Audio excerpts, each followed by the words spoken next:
السلام علیکم ورحمۃ اللہ میرے عزیزوں، اور میں مدرسے کے فارغین سے مخاطب ہوں، اور میں یہ بتانا چاہتا ہوں کہ پیری طب کیا ہے۔ عام طور سے مدرسے کے فارغین کے لیے کہا جاتا ہے کہ پیری طب کر لیں، تو پیری طب کیا ہے، اور مدرسے کے فارغین پیری طب میں کمپٹیشن میں کیسے بیٹھیں، پیری طب میں ایڈمیشن کے لیے جو کمپٹیشن ہوتا ہے تو کیسے اس میں شرکت کریں۔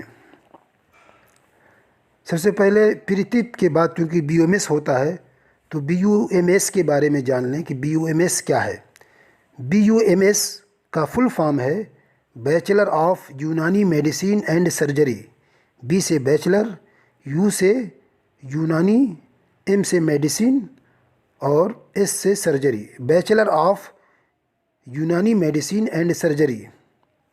یہ بی یو ایم ایس کا کورس 5 سالوں پر محیط ہوتا ہے، اس میں 5 سال لگتا ہے، لیکن فارغین مدارس کے لیے 6 سال کا کورس ہوتا ہے۔ بی یو ایم ایس سے پہلے مزید 1 سال کا اضافہ ہے، اسی اضافی سال کو پیری طب کہا جاتا ہے۔ پیری طب کے معنی قبل از طب، یعنی طب سے پہلے، بی یو ایم ایس سے پہلے۔ اس 1 سال میں ان علماء کو اور مدرسے کے فارغین کو فزکس یعنی علم طبعیات، کیمسٹری یعنی علم کیمیا، اور بائیولوجی یعنی علم حیاتیات کا درس دیا جاتا ہے، اور کچھ انگلش وغیرہ سکھایا جاتا ہے۔ اب وہی لوگ اس میں حصہ لے سکتے ہیں، وہی مدرسے کے فارغین جن کے پاس عالمیت کی بھی سند ہو اور فضیلت کی بھی سند ہو، دونوں سند ہو، ایسے مدرسے سے ہو جو مدرسہ منظور شدہ ہو، حکومت سے منظور شدہ ہو۔ اور یہ اس کا جو فارم آتا ہے پیری طب کا، وہ فروری یا مارچ میں آتا ہے، فروری کے لاسٹ میں یا مارچ کے آغاز میں آتا ہے۔ اس کے لیے پیری طب کے لیے 10 سیٹیں ہیں، اس میں اس کے ایڈمیشن میں کے لیے جو کمپٹیشن ہوتا ہے تو اس میں سخت محنت کی ضرورت پڑتی ہے۔ اب اگلا سوال یہ ہے کہ پیری طب کے کمپٹیشن میں بیٹھنے کے لیے کیسے تیاری کریں، آپ کس قدر محنت کریں۔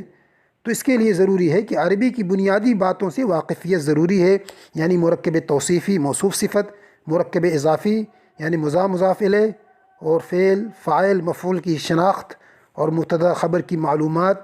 اسی طریقے سے کچھ مضامین آتے ہیں، اس کے لیے بھی ایک تو اس کے لیے کتاب خاص ہے، لیکن مزید اس سے الگ ہٹ کر کے بھی صحاح ستہ کے مصنفین اور ائمہ اربعہ اور شاہ ولی اللہ محدث دہلوی اور جو اساتین علماء ہیں ان کے بارے میں ان کی سوانح سے واقف ہونا ضروری ہے۔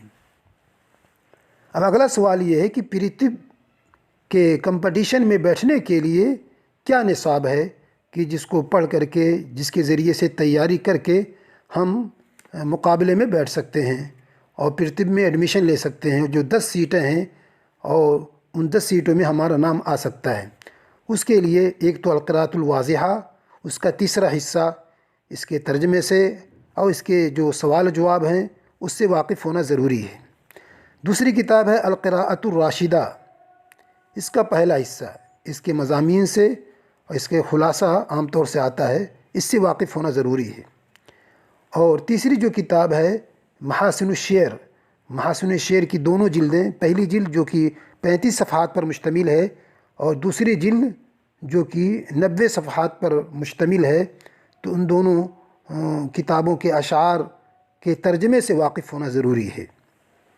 اور اس کے ساتھ ساتھ علوم شرقیہ ایک کتاب ہے جس میں تقریباً 50-60 مضامین ہیں، وہ ان مضامین کے بالکل ازبر یاد ہونا ضروری ہے کہ آپ بہت ہی کم وقت میں وہ مضمون لکھ سکیں۔